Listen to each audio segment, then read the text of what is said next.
Hola a todos, soy Roberto Granda, presidente del Club de los Viernes, y hoy vamos a hacer en estas entrevistas en libertad una charla transoceánica porque está conmigo, no físicamente, pero sí de forma telemática, la mujer que dirigió el Club de los Viernes Argentina. Ahora está Alejandro Waters y Argentina es una de las varias delegaciones que tenemos en Latinoamérica. Porque tenemos que hablar de Argentina y sobre todo tenemos que hablar de liberalismo. Recuerdo el personaje de Federico Lupi en una película de Adolfo Aristarain que decía: Argentina no es un país, es una trampa, saqueado, depredado y no va a cambiar. Pero los resultados de Javier Milei, alguien del que hablaremos ahora, tercera fuerza en Buenos Aires, parece que contradicen esa afirmación. De una película, Martín H., no en vano, de hace 24 años. Qué viejos nos estamos haciendo ya. Bueno, Karina Mariani, bienvenida al Club de los Viernes. No te voy a decir porque tú eres del Club de los Viernes también. Solamente decir que estoy encantado de hablar contigo por aquí. Un abrazo hacia Buenos Aires. ¿Cómo estás, Roberto? Un abrazo a los amigos del club bueno, en realidad de todo Iberoamérica, pero sobre todo de España. ¿Cómo va eso? Uno siempre es del club. Lo esté presidente o no, siempre es del club. No sé si estás de acuerdo con esa frase de Lupi, pero tienes un artículo reciente que empieza con, voy a citar textualmente: todo el sistema electoral argentino es ridículo y está mal, muy mal, atenta contra el votante, atenta contra los políticos honestos y contra la voluntad democrática. Todo un acontecimiento entonces las elecciones primarias. Sí, nosotros tenemos, en ese artículo yo trato de explicar un poco todo el sinsentido que hay alrededor de nuestro sistema electoral. Desde la forma en la que digamos, la forma en la que concurrimos al cuarto oscuro, el sistema de boletas, el sistema de fiscalización, cómo se conforman los partidos. O sea, hay un montón de elementos que todo es kafkiano, todo es sin sentido, todo está mal hecho, y además trato de describir medianamente cómo funcionan estas primarias, que son las PASO, que es lo que todo el mundo está viendo, este volcán que se desató, que erupcionó en Argentina los últimos días. En realidad son elecciones que no pasó nada, o sea, no se definió nada porque son primarias. Ahora, Argentina tiene una cosa específica, que es que las elecciones primarias nuestras obligan, primero, a todos los partidos a abrir su primaria. O sea, el partido no tiene derecho a decidir internamente cuáles son sus candidatos. Y por el otro, obliga a todos los electores a participar en la interna de un partido, aun cuando no tengas nada que ver con ese partido, ni estés afiliado ni nada. O sea, vos tenés que elegir en algún partido algo. Es más, podés elegir la categoría de diputados de alguien y la categoría de legisladores de otro, de senadores de otro. Una locura. ¿Para qué te sirve eso? Bueno, a ver, esto es claramente, además de un gastadero de plata, está lleno de vicios, de corrupción, ¿cómo es que le dicen ustedes? Chiringuitos. ¿Está? Sí, los chiringuitos. Puro chiringuito. Que lo pagamos todos, por supuesto. Y además es una especie de encuesta súper cara, una encuesta escala 1 a 1, en la cual los grandes partidos, que son el peronismo, digamos, en cualquiera de sus variantes y franquicias, en este caso el kirchnerismo, o el no peronismo, que es el macrismo, o Cambiemos, o Juntos, le van cambiando cada elección, le van cambiando el nombre, pero entre los dos tienen una encuesta grande y pueden acomodar. Tenés 2 meses entre las PASO, que es lo que se eligió, que ya te digo, no determina nada, es una elección interna, y las elecciones reales, que son las generales, que van a tener lugar el 14 de noviembre. Entonces yo en esa nota trataba de explicar, por fuera de esa PASO en particular, cómo votamos los argentinos, para que vean, digamos, que no, es de locos, es una cosa, no es una distopía, es ridículo, es un sistema totalmente ridículo. También tienes una frase en otro artículo que dice: el kirchnerismo sin demagogia económica no resiste una semana. Muy bien, y te dije, mira, ¿cuánto pasó? El tema es así, Sí. mira. A ver, el kirchnerismo, este es el cuarto gobierno kirchnerista, ¿no? El presidido por Alberto, como vicepresidente está Cristina. Ahí tenés al todo el peronismo unido, que fue la inteligencia de Cristina del armado del 2019. ¿Sirvió para ganar? No sirvió para gobernar, pero para ganar sirvió. Que tiene todo el peronismo adentro. ¿Qué ocurre? Todo el peronismo adentro se están matando. En principio, porque además el kirchnerismo funciona bien cuando tenían los commodities a un precio muy alto, tenían plata para regalar. Cuando no tienen plata para regalar, se empiezan a matar entre ellos. No tienen en su caja de herramientas algo que no sea emitir, poner planes sociales, subsidiar, y no hay otra. O sea, la ortodoxia kirchnerista es esa. El domingo, te hago muy rápidamente, ellos tienen un panorama malo, pero no tan malo.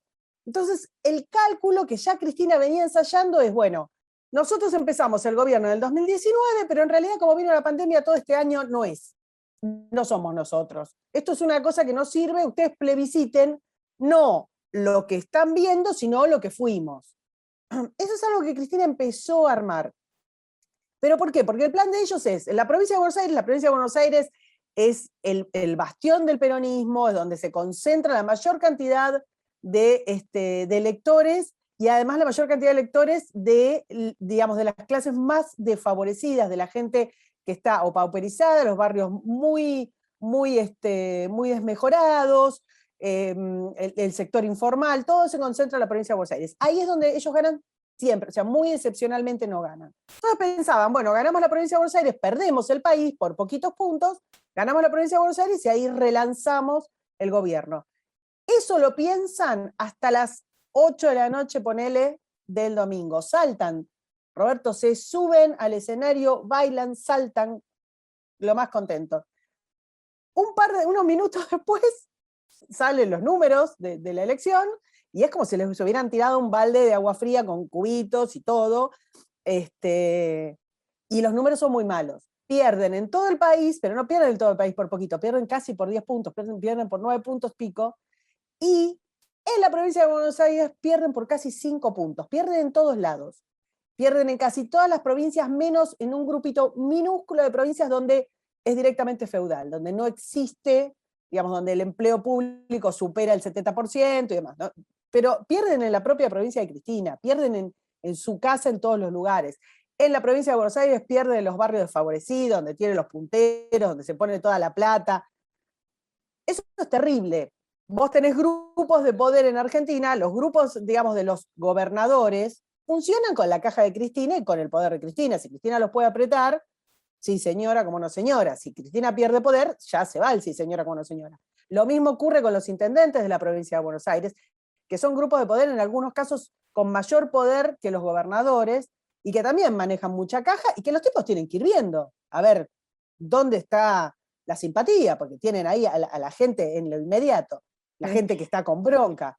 Entonces, y además tenés la justicia, y acá es la clave. Para entender todo esto, la clave es la justicia. Ya que Cristina tiene causas.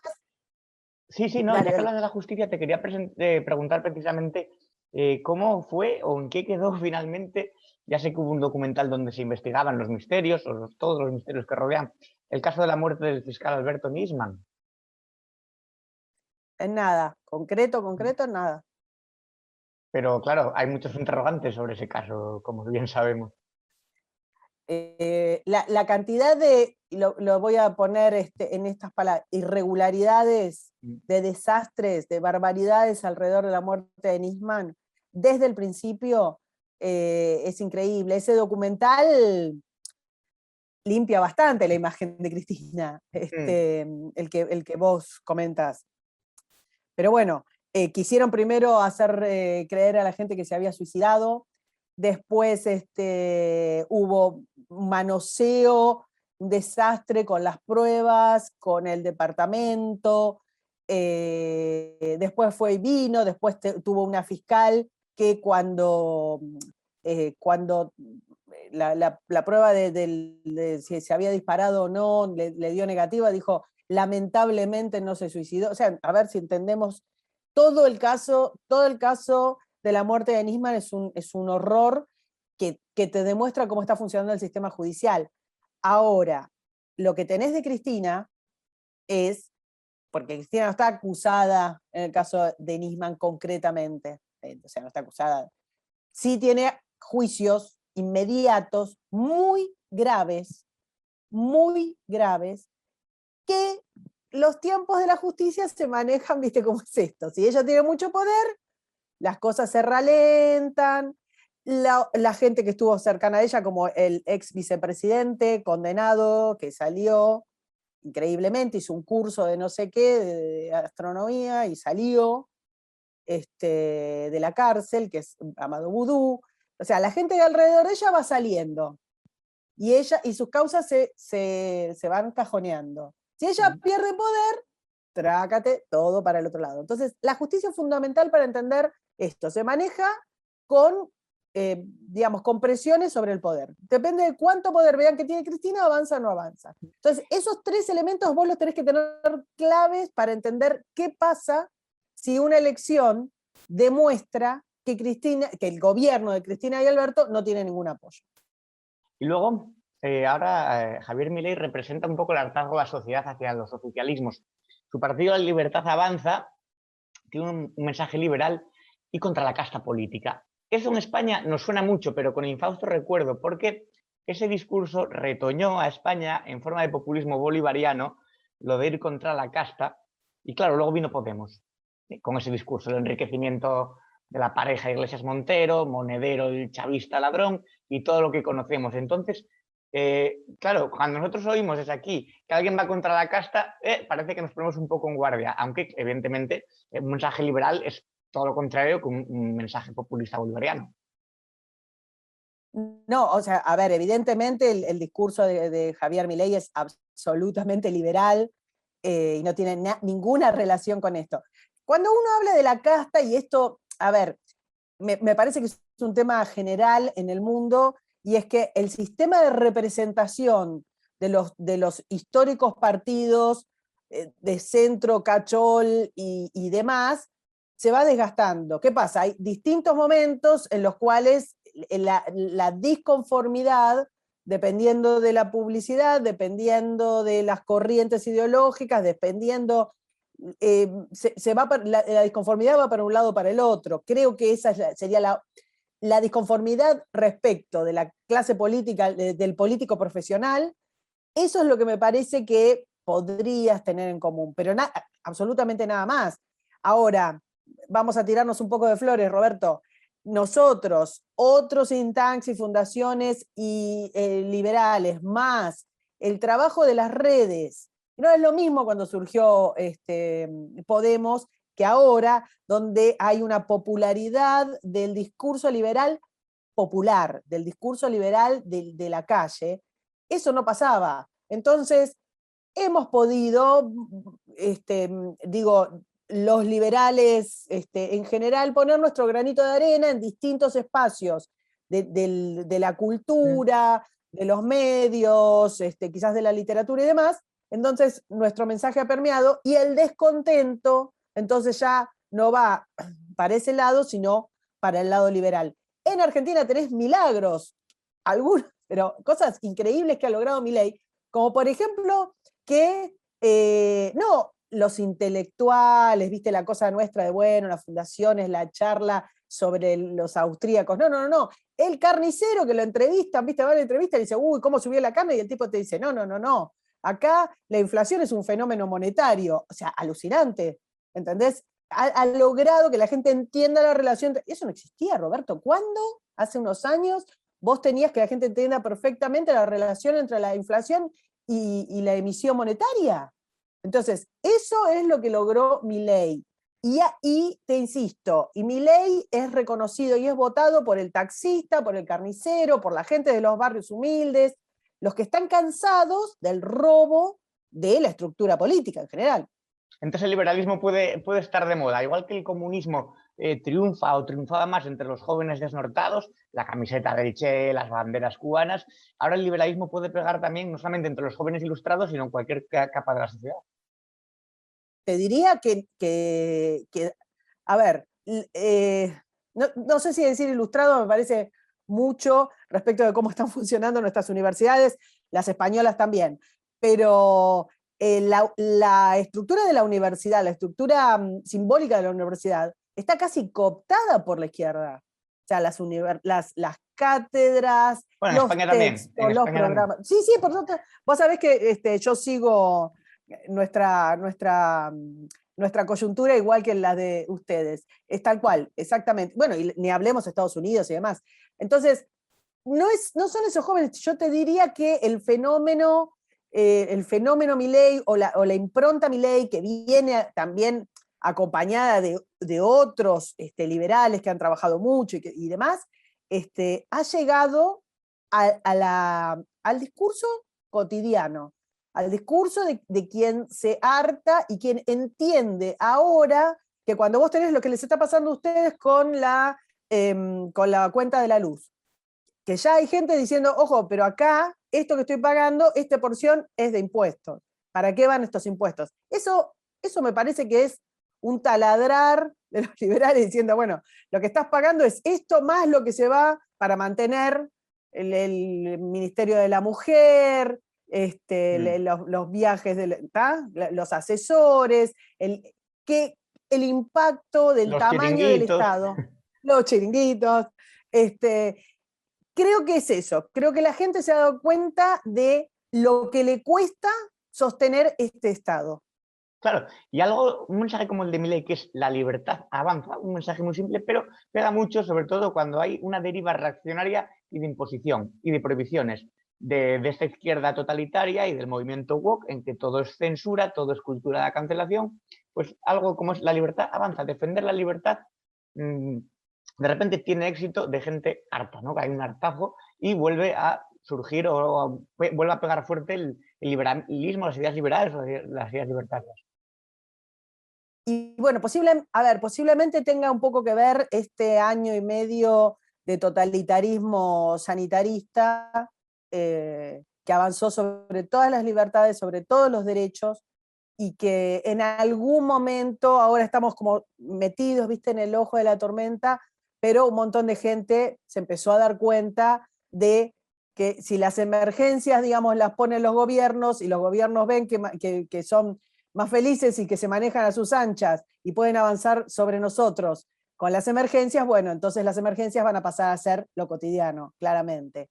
Y el quiebre de la economía mundial, ahora ustedes están viendo lo que para nosotros es de todos los días, que es una inflación que tiene que ver con regalar plata, tirar plata, emitir, destrozar a las clases medias, destrozar los aparatos productivos, destrozar a la cultura del trabajo e imponer la verdad es que lo que está haciendo la economía de la Comunidad Económica Europea es más o menos un poco el kirchnerismo lavado. Karina, ¿y qué esperas? ¿Qué expectativas hay hacia las elecciones del 14 de noviembre? ¿Y crees que el Partido de la Libertad Avanza, Javier Milei, puede avanzar más todavía?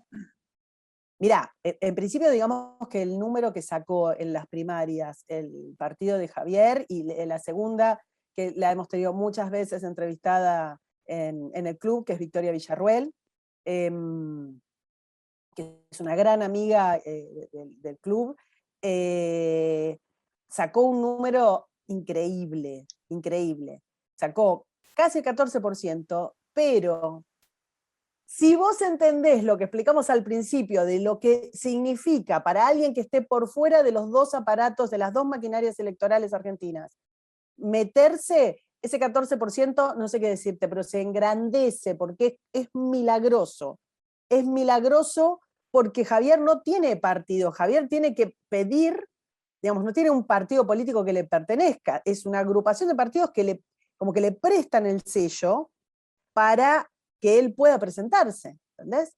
Entonces, sin estructura política, sin mecenas políticos, sin contar con el aparato del Estado, con los empleados del Estado para fiscalizar, para repartir, sin nada pelado, el tipo logra el 14%, robando tanto del electorado kirchnerista como del electorado macrista.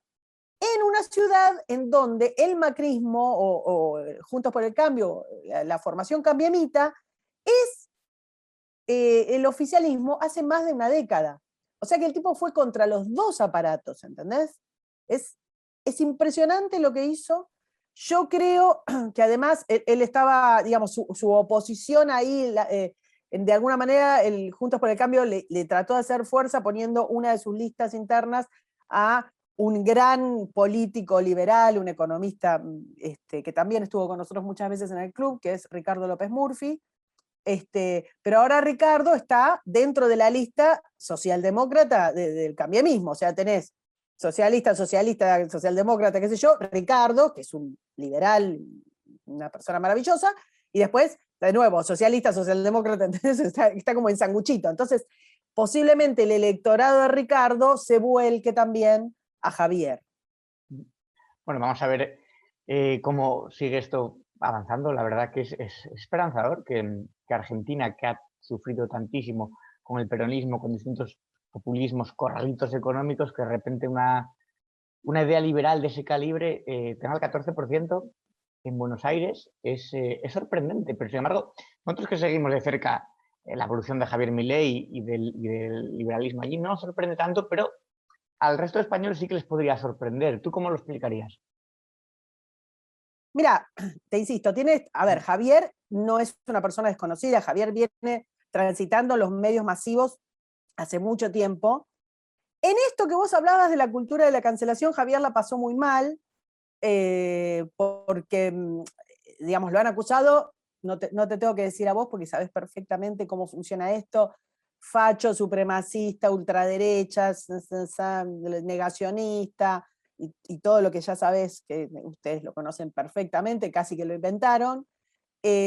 Así que le pasó, no obstante lo cual, todo eso no funcionó y agrandaron, está tan desprestigiado, digamos, tan desprestigiados sus críticos que agrandaron la imagen de Javier, ¿entendés? En muchos casos. Bueno, es que los Entonces, críticos no tienen ninguna valía, porque aquí se decía, irónicamente, en plan de coña, ya verás que poco tardan en llamarlo ultraderecha, fascista, nada, y claro. evidentemente un medio de comunicación de estos panfletarios, la ultraderecha de Argentina, de Javier Milei, son muy previsibles, son patéticos. Exacto.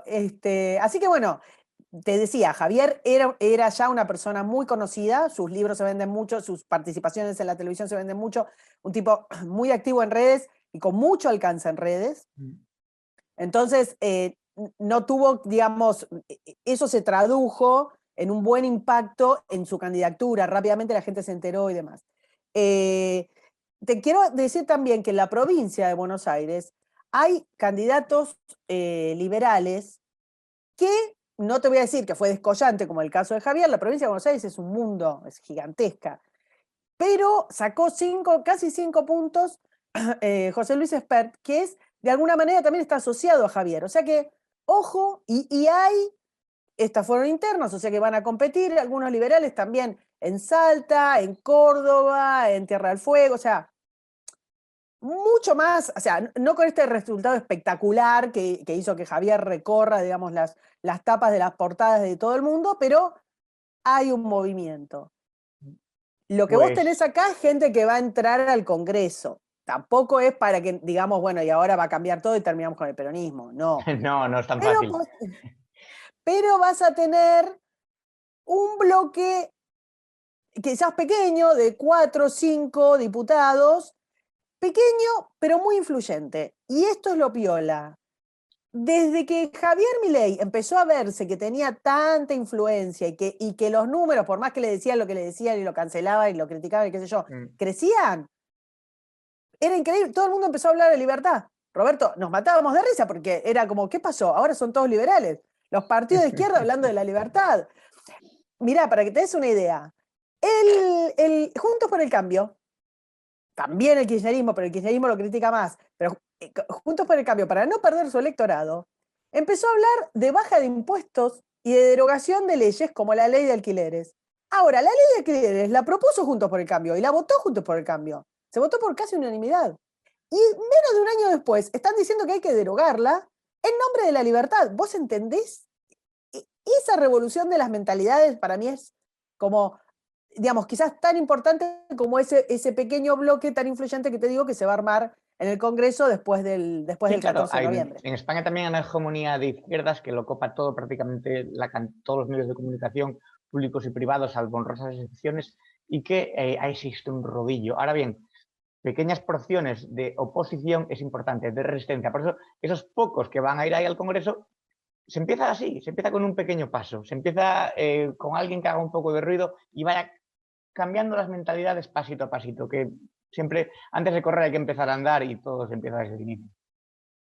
No deja de ser todo mercado, Roberto. Si ven que se vende la libertad, van todos a empezar a hablar de baja de gasto público, baja de la presión fiscal. O sea, es como funciona. Ya estaremos en contacto, ya lo iremos comprobando. Karina Mariani, Club de los Viernes Argentina, es un gusto comprobar cómo el club crece a uno que otro lado del Atlántico. Seguiremos trabajando juntos. Te mando un abrazo. Gracias, Roberto. Un abrazo a todos.